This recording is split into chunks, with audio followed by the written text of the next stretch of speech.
जय हिंद, जय महाराष्ट्र।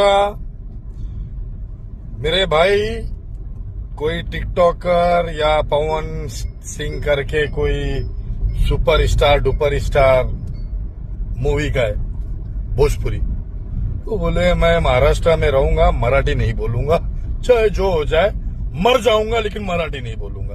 तो ये गधा और पागल इंसान है, सेंस नहीं है। इसको हीरो कौन बना दिया मेरी समझ में नहीं आता। अगर महाराष्ट्र में तुम मराठी सीखोगे तो तुम्हारी शिक्षा बढ़ेगी। बोलने नहीं आता है तो सीखने में हर्ज भी क्या है, सीख लो।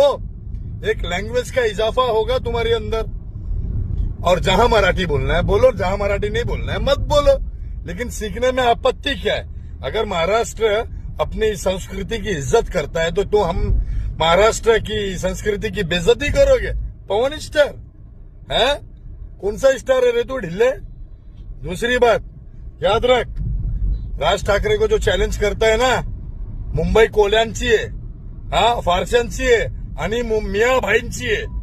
ऐक, मुंबई के अंदर हम लोग रहने के बाद हम लोग मराठी बोलते हैं, बराबर है ना। कहीं पे भी जब तुम काम करोगे, मराठी लैंग्वेज अगर तुमको आती है तो उसमें आसानी होगा किसी किसान से बात करने में, बीएमसी, डीएमसी, पुलिस स्टेशन, सब जगह बात करने में, समझे। तो दोस्तों, जैसा कि आप जानते हैं कि अभी महाराष्ट्र में मराठी भाषा को लेकर बहुत ही ज़्यादा विवाद चल रहा है। उसी बीच पवन सिंह ने एक अपने इंटरव्यू में बता दिया था कि मैं मरना पसंद करूंगा लेकिन मराठी बोलना नहीं पसंद करूंगा। तो दोस्तों, इस विवाद को लेकर यहाँ पे देख रहे हैं एक से एक रील बन रहा है और पवन सिंह को धमकियाया जा रहा है और जान से मारने की भी धमकी दिया जा रहा है और बहुत ज़्यादा गाली भी पड़ रहा है सुनने का।